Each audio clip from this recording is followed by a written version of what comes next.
What is up? Thank you for coming to my channel, Prison POV. I don't know if you can notice or not, but I got a chip on this t-shirt.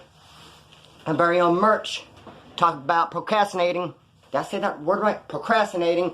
Took me a minute to get my own shirt, man. And they're tight. I like them.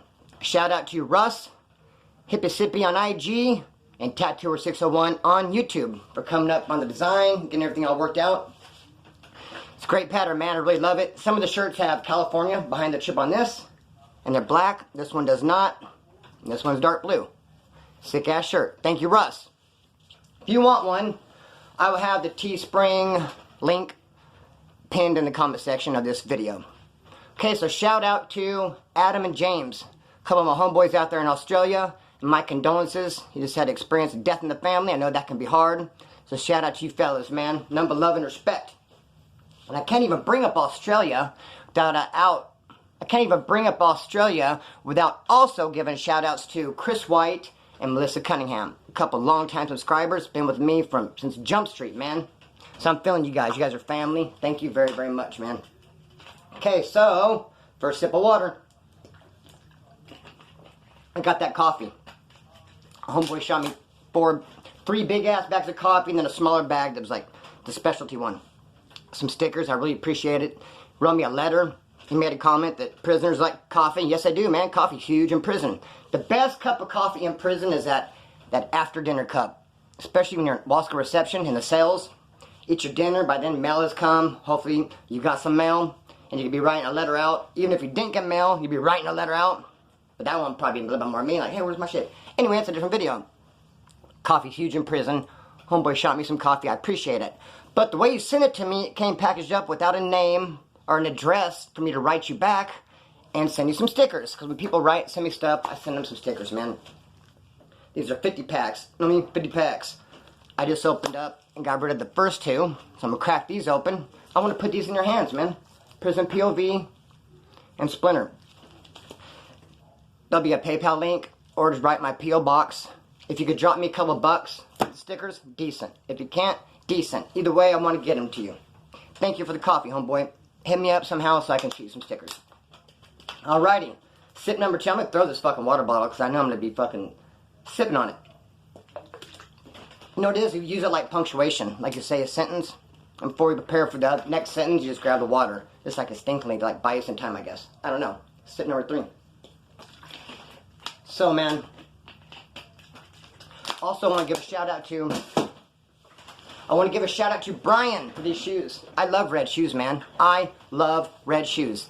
He shot me these Vans. I have the black and white ones. I've had all colors. I have green and blue. Now I have red. These are sick. I love red shoes. I have these Pumas. I've had these for a while. I've wanted the red Pumas with the black Puma insignia, but I've not been able to find them. Buildy from Korn used to rock them all the time. The red Pumas with the black symbol and be wearing some tan Dickies. It's a sick look, man. I love red shoes. Watch this. When I paroled from Wasco A-Yard. Now, while I was there at Wasco A-Yard doing a violation, the homeboy Zombie from Taft gave me a pair of shoes. They were ugly as fuck. They were Velcro. Gray Velcro. They're in nice condition, probably because nobody would wear them. And gave them to me. In Wasco, what they'll give you boots, or they'll give you some beat up, when you come up from reception, slip-on black, fake-ass wannabe Vans. They never quite fit right, and they rip real easy. You gotta have some shoes. You want to be out there doing pull-ups on the yard, running some laps. You want some shoes. I was just doing a short violation. My people weren't sending me in shit. I was grateful when Zombie gave me the fucking Velcro shoes. As I was getting ready to parole, I asked around if anybody wanted these Velcro shoes. Nobody wanted them. Like, fuck that shit. Take those motherfuckers with you. Now, I don't ever take anything home. I don't take TVs, radios, CDs. I don't take nothing home, man. I leave all that there for the fellas. You replace that shit on the streets. But I wore these shoes out, because actually I didn't have no shoes to wear out. It's either that, or wear out some shower shoes, or those fake-ass black wannabe Vans that Wasco will give you. I just wore these out. No one wanted them fucking their shoes. Now, when it comes to dress-outs, when you parole from Wasco State Prison, since it's a reception, when people go there from county jail, they have the option to either mail their clothes home that they brought with them from county, or they donate them. And when they donate them, Wasco Reception will grab them. They'll take the real nasty tore-up ones and throw them away, of course. But the ones that are half decent, they'll throw them in a bag and keep them for dudes that are paroling. If you have no clothes, they'll throw in a bag and you hopefully find something in your size. So that day I was paroling, I had on the fucking gray Velcro shoes. I had no clothes, so they threw in some fucking clothes. Now I came up on a pair of brown shorts. They look like Dickies. Same design, but they're actually Billabong, which is cool. I liked them. I actually ended up keeping those shorts for a long ass time. I don't know what happened to them. They're dope. Like I said, look just like fucking Dickies, but a name brand Billabong, man. They're fucking sick. I think someone stole them from me. So I had those, my Velcro shoes, and some long, funky ass, long white t-shirt. It fit me, but it was dirty-ish. I could find one that was cleaner that didn't fit, so it was like weighing my options. Do I want one that fits, it's kind of fucking shit-stained, or one that's real big and saggy and shit to clean? I opted for a dirty fucking shirt. I don't give a fuck, I'm paroling, man. I hit the streets. Wasco State Prison would drop you off at the Greyhound in Bakersfield, to where I'm from. I walk right over to the Get Bus station because I'm going to catch a bus downtown, to Valley Plaza and get me some clothes with my gate money. While I'm there, standing there, feeling myself, I'm feeling good, and I forget what I'm dressed like. I don't give a fuck about the Velcro shoes and the hand-me-down shit that came out of a dirty-ass bag. I don't forget about all that. I'm standing there and I see a couple girls like checking me out and looking at me, giggling and talking about me. I'm like, oh, I've been here before. Yeah, they're checking me out, man. Hell to the yeah. I end up getting on my bus, and they get on the bus too. And it went so far as even thinking to myself, man, are they getting on this bus just because of me? Like maybe they had intentions on getting on a different bus, but decided to take this one because I'm on it. They're trying to holler. I was telling myself, which turned out to be not true at all. Anyways, I'm sitting on the bus. But let me just say this real quick. It wouldn't be surprising because the last time I got out of the pen, I was on a Get bus. That time I paroled and my mom had moved. I didn't know where she lived. She worked at Lowe's, so I had to take the Get bus to Lowe's to meet my mom to find her new address. While I'm on the bus going to Lowe's, this girl walks up to me and hands me a handful of condoms. I just hands them to me and goes and sits down. I'm like, made me nervous, dude. And check me out. I'm like, it's probably my move. I don't know what the fuck to do. I sat there. So she gets back and walks back over to me, and I had a manila envelope paroled on my paperwork and shit. It's the only thing I will take home. My paperwork. And she writes down her phone number, name and phone number, and then goes and sits back down again. So I'm standing there. I think I still had the condoms in my pocket. My hand. I didn't even put it in my pocket. I was so shocked. Handful of condoms and this girl's number on my thing, like, blah, blah, blah. I didn't know what to say. I ended up going to Lowe's. I never even called her or nothing. It was too much, man. Too aggressive for me. Take it easy. I just got out. So anyways, here I am again, getting out. There's a couple girls giggling and talking to themselves, get on the bus, and fuck, here we are again, man. Must be that fresh pearl glow they talk about. When a guy first gets out, motherfucker looking good, but working out and shit, yada, yada, yada. So, I finally decided to get up and go talk to these girls because they were looking at me and talking. So I get up and walk and sit down next to them. I'm like, hey, what are you guys doing? And they go, where'd you get those shoes at? And I go, what? Where'd you get those fucking Velcro shoes? We didn't even know they sold Velcro shoes anymore. They were clowning hard. I wasn't really near my stop, but when you want to get off the bus, you pull a chain. I'm like, ding, ding, ding. I'm like, oh, this is my stop. Later, girls. Got the fuck off. I was straight embarrassed. Ended up walking a couple blocks to my destination, which was the Valley Plaza. Can you continue on with the story? Because we're talking about red shoes. Now I go into Hot Topic. I throw these fucking Velcro shoes in the trash, and I get a pair of Vans. What was sick about these Vans, I guess, was that like a Social Distortion. Social Distortion has a little emblem. It's that skeleton guy with the martini glass, smoking a cigarette. It's the little guy, the Social Distortion guy. These Vans have the Social Distortion guy right here on the back. It's kind of cool. Got the Vans, I'm rocking them. I had them about a week. I was out for about a week, rolling around with the homeboys. Ended up at this dude's house. Sells dope and shit. We're over there hanging out. He sees my shoes, my social... I knew I was going to end up stumbling on that fucking word. He sees my Social Distortion Vans and loses his shit. He's like, dude, I have to have those fucking shoes. And I look around his room, I do notice a bunch of Social Distortion posters and t-shirts. That's his fucking band, dude. He's a big fan. He loves them. He never seen bands like that with Social Distortion on them. He had to have the shoes. He goes, dude, you can have any pair of shoes I have here. Trade me, please. I said, fuck it. I traded him. I seen a pair of red shoes I liked. I like red shoes. They're Vision Streetwear. Bad as fuck. The problem is, I'm a 9. I'm actually like about 8.5, 8 3/4, but I wear 9. He was an 11. These motherfuckers were boats, but I took them anyway. I didn't give a fuck. They were red. And Vision Streetwear shoes are like Converse, Chuck Taylors, the low tops. They look big anyway. And if they're too big on you, they kind of fold up in the front.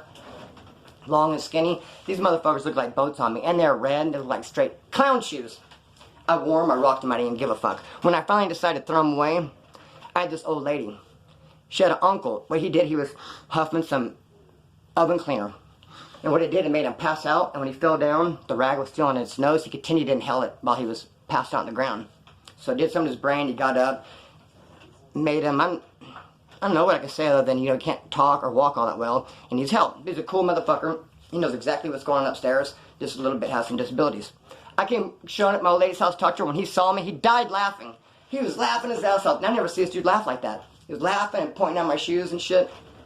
I was like, man, if this dude's gonna clown me, I gotta get rid of these motherfucking shoes. So anyways, and by that maybe came out wrong when I said this dude clowns me. What do you mean, this dude? What I mean by that is I never seen him really laugh. Not like that. Not fucking fall down, holding his gut laughing like that, like he was in my shoes. Cause he's kind of a mellow dude, he's chill. He wasn't chill when he seen my fucking shoes. Be that as it may. Thanks for the shoes, Brian. They're sick as fuck. I love red shoes. Where are we at? We are talking about... Hold up, you guys. Nick's letter. That's what this whole video is about. We're 10 minutes into this video and have not even talked about the letter yet. That's what this video is about, this letter. Let me say this, though. You know, I did that White Southsider video. Got around the 19-minute mark and just cut off. Fucking that shit fucks in my head. I hate when... I don't know why he does that. And so this is going to be a little bit longer of a video, probably another 15 minutes. We're going to go past that 19-20 minute mark where it cut off last time. Part of me is saying, it's going to cut off again, motherfucker. And if it does, it's going to fuck with me. But don't worry, guys, I'll just make another video and throw it right on up. Hopefully it won't cut off. So, Nick wrote, first I want to address this. He sent a package list. I told him to. You could get packages every 90 days in the state of California. When I was doing time, it would be a package list. You'd fill it out, and you'd mail it to the package company or people, and they'd take a money order and send it. Now it's different. He has the items, and I had to call this number right here, talk to the people, and order it by phone, which is cool. Now, him and I are very different in this regard. Hold up, please. I'm not a hygiene guy. Some people are all into hygiene. I mean, that's all he asked for.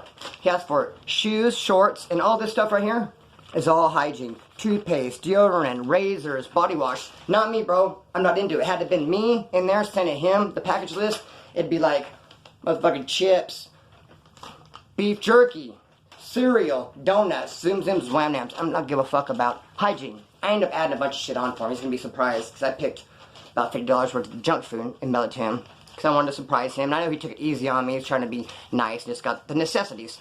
But fuck hygiene, man. I'm not into this shit. Some people are. I just can't, especially lotion, man. I'm not going to be that dude. He gets out of the pen. I mean, in the pen, gets out of the shower and got lotions like. And there's people that do it. Just stand there, just putting their lotion on. Fuck that, dude. I buy one thing, I borrow soap.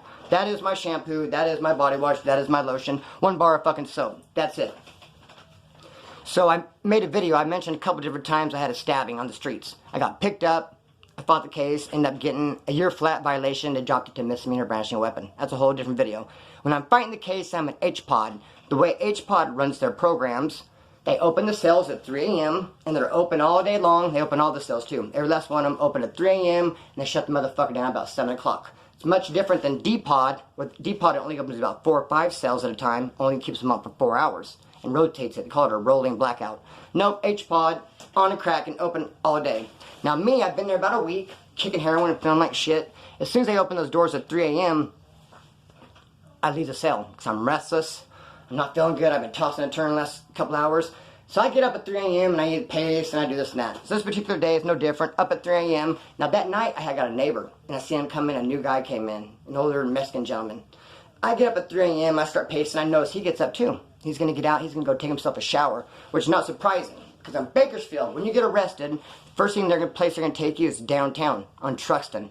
It's receiving, central receiving. You'll sit there for 3, 4, 5 days, a week, whatever. It's nasty there. Nasty, dirty, funky. It's like about a 10-man dorm. There'll be 5, 6, 7, 8 dudes, whatever, 10 dudes, sometimes 12, 15. It's crowded, dirty, nasty. They have a shower in there. The shower curtain used to be clear. It's supposed to be clear so when cops walk by they can see through it. But no, there's so much gunk and funk and muck on it. It's not even clear. Not even see-through no more. It's that nasty. And the water's ice cold and never warms up.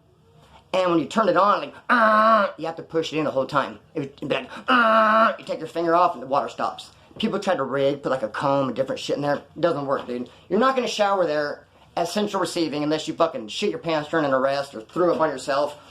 That's it. So this guy comes from central receiving, 3 a.m. He's trying to take a shower. I film him. He's like, dude, you came from downtown. It's dirty as fuck. So he walks up to me.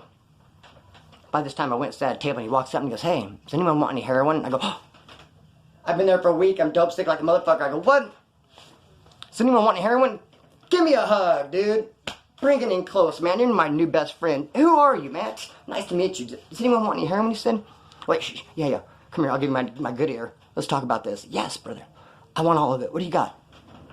Give him my good ear and shit. Like Hulk Hogan. What do you want to talk about, brother? Bring it in close. He had a big old nugget of heroin. He wanted to give it to me. All he wanted was hygiene. He wanted his lotions and his shampoos and his soaps. He wanted to get fitted up with hygiene. I didn't have none of that shit. My celly had it all. My celly came up short. I didn't steal from him. We worked it out, and it was all good. So I didn't care. I got that fucking black dude, and I was feeling good for a couple of days. But it was just shocking that you don't see that very often. In jail, kicking, someone walks up, hey, you want some heroin? Like, damn right I do. I would have been prepared to get married to that fucking candy bar, bag of coffee, everything I fucking had. Had my people send him $200, anything. But he's like, nah, soap and shampoo and lotion. I got you, buddy. Moving right along. Nick wanted the package. I got it mailed off. Let's talk about this letter. I highlighted some stuff I could talk about, some stuff I cannot talk about. There's even sections where he went out of his way and said, dude, don't mention this in your YouTube video. Let's get started.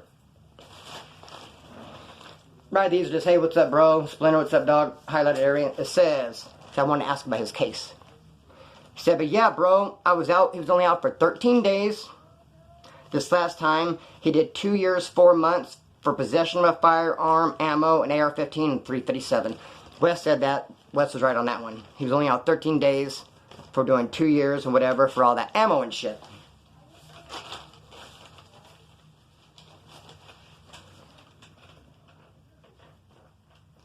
When they got me the first time, it was like 800 AR-15 and .357 bullets, ammo boxes, 100 round drum for an AR and a 22 Beretta. That wasn't stolen. It belonged to him, whoever him is, belonged to him, and I bought it from him.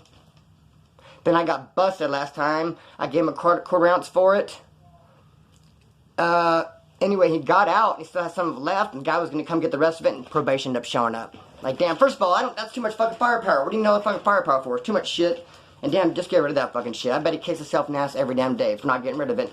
Getting busted for some guns, you go do a couple years, and you get out, and still have some left, and the cops come find him and go right back for the same shit. Fuck all that. He said, I got 9 years, 80%. See, they don't play it. They bump it up. The first time, they fucking had a little slap on the wrist, 2 years and some kind of months. Came right back with it, and this time, fuck no, 9 years. 80%. I got 3 years, 9 months left, he said. So anyway, he's going to address what Wes said. Now, remember in Wes's video, he said that Nick was off the hook. He had no shoes on. He had a tomahawk. He was threatening to kill the cops, kill himself. He was fucking all mental and acting all shitty. When Nick's defending himself again, I don't blame him. This is the last time we're going to talk about this shit, though. Anyway, he goes on to say, and I never said shit about whacking